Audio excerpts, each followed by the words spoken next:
میرا اللہ فرماتا ہے او دنیا والو، قیامت کے دن تم لوگ دیکھو گے کہ دودھ پلانے والی ماں کو اپنے بچے بھول جائیں گے۔ حالانکہ دودھ پلانے والی ماں دنیا میں اپنے بچوں کو ہرگز نہیں بھول سکتی، لیکن جب قیامت کا زلزلہ آئے گا اس وقت ماں کو اپنے دودھ پیتے بچے کی ہوش نہیں رہے گی۔ جب قیامت کا زلزلہ آئے گا ماں کو اپنی فکر پڑ جائے گی، اپنی جان کی پڑ جائے گی۔ اس دن جو عورتیں حمل سے ہوں گی، قیامت کے خوف اور دہشت کی وجہ سے عورتوں کے حمل ساقط ہو جائیں گے۔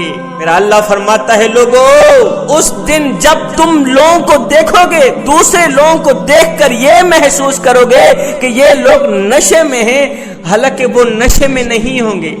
اللہ کا عذاب ان پر اس طرح حاوی ہوگا، قیامت کی گرمی، حشر کے دن کی تپش، خدا کا خوف اور دہشت ان پر اس طرح طاری ہوگی کہ یہ لوگ اپنے قابو میں نہیں ہوں گے، اپنی ہوش و حواس کھو بیٹھیں گے۔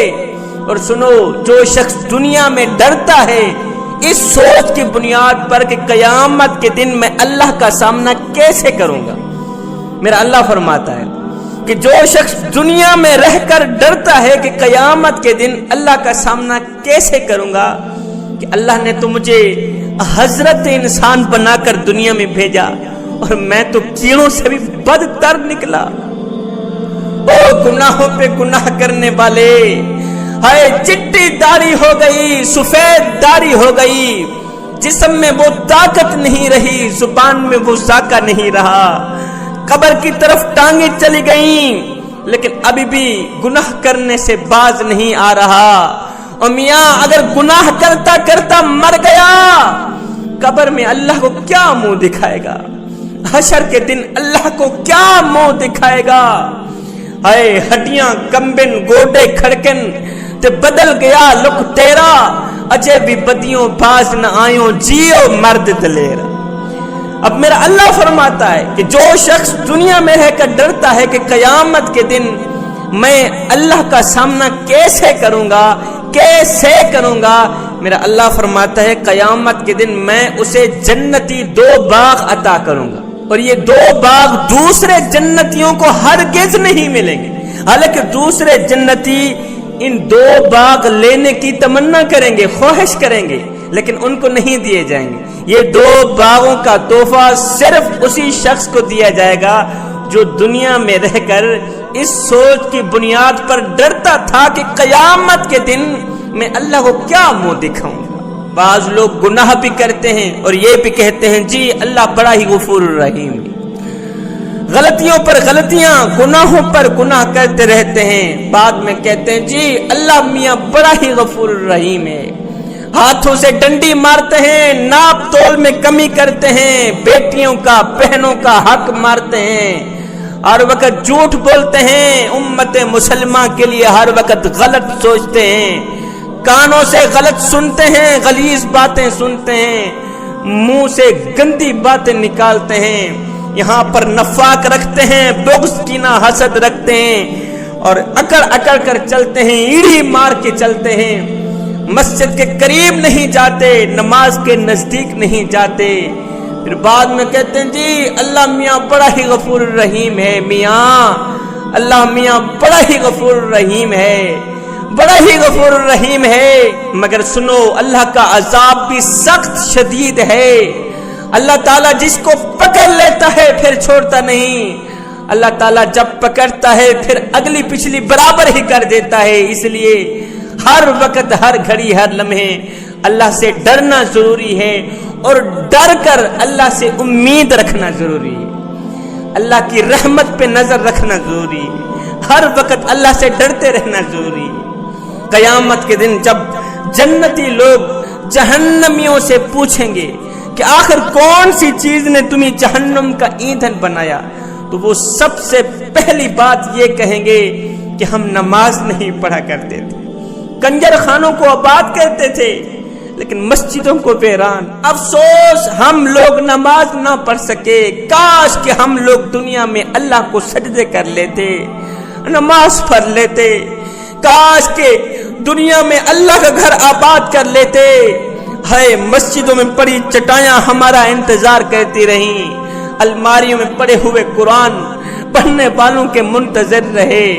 ہم نے کبھی قرآن اٹھایا نہیں، قرآن کو کھولا نہیں، قرآن کی زیارت نہیں کی۔ کاش کہ ہم لوگ دنیا میں اللہ کو راضی کر لیتے۔ ایک فقیر تھا درویش، اس نے کسی جنازے میں شرکت کی، جنازہ پڑھنے کے بعد میت کو دفنایا۔ میت کی تدفین کے بعد ساتھ میں ایک نوجوان کھڑا تھا۔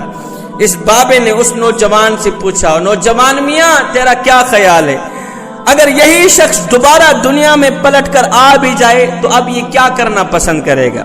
اس نوجوان نے کہا، بابا جی اگر یہ شخص دوبارہ دنیا میں لوٹ کر آ بھی جائے تو اب یہ توبہ کرنا پسند کرے گا، اب یہ قرآن پڑھنا پسند کرے گا، اب یہ استغفار کرنا پسند کرے گا، اب یہ نماز پڑھنا پسند کرے گا۔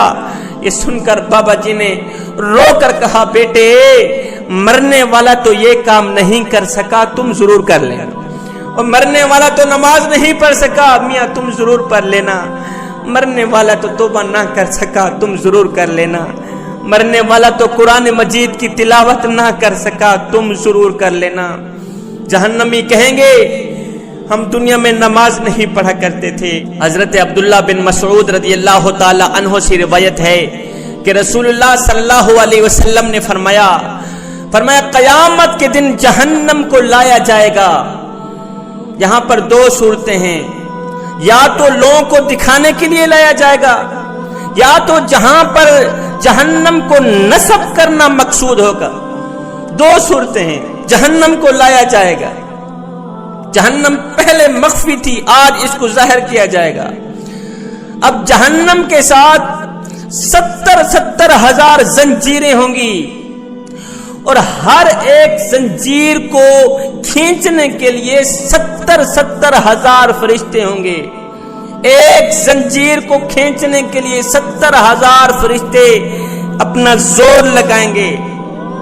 مجھے بتائیں 70 ہزار زنجیریں ہیں، ایک زنجیر کو کھینچنے کے لیے 70 ہزار فرشتے زور لگا رہے ہیں۔ ایک فرشتے کے اندر طاقت اتنی ہے، زور اتنا ہے کہ وہ زمین پر پر مارے سارا ملیا میٹ کر دے۔ مجھے بتاؤ جس جہنم کی 70 ہزار زنجیریں ہیں اور ایک زنجیر کے اندر طاقت اتنی ہے، وزن اتنا ہے کہ اس کو کھینچنے کے لیے 70 ہزار فرشتے زور لگا رہے ہیں، مجھے بتاؤ کل ٹوٹل کتنے فرشتے بن گئے؟ جب اتنے زیادہ فرشتے جہنم کو کھینچ رہے ہیں، وہ جہنم کتنی بڑی ہوگی؟ میرے رسول اللہ صلی اللہ علیہ وسلم نے فرمایا قیامت کے دن جب لوگ اللہ کے سامنے کھڑے ہوں گے، بے بس کھڑے ہوں گے، سر نیچے ہوگا، فرمایا اس وقت کچھ لوگوں کا حال یہ ہوگا کہ کچھ لوگوں کو اتنا پسینہ آیا ہوا ہوگا کہ وہ پسینے کے اندر ڈوبے ہوئے ہوں گے، نظر بھی نہیں آئیں گے، پیروں کی تلیوں سے لے کر کانوں تک وہ غائب ہوں گے پسینے کے پانی کے اندر۔ اتنا پسینہ کیوں آئے گا؟ گرمی کی تپش۔ اس وقت سورج اتنا نزدیک ہوگا، لوگوں کے اتنا قریب ہوگا، پتہ چلے گا کہ بالکل سر کے اوپر سورج آیا ہوا ہے۔ اس دن سے ڈرو جوانو، اللہ کے عذاب سے ڈرو۔ میں دعا کرتا ہوں مالک ہمیں قبر کے عذاب سے بچا، حشر کی گرمی سے بچا، محشر کی تپش سے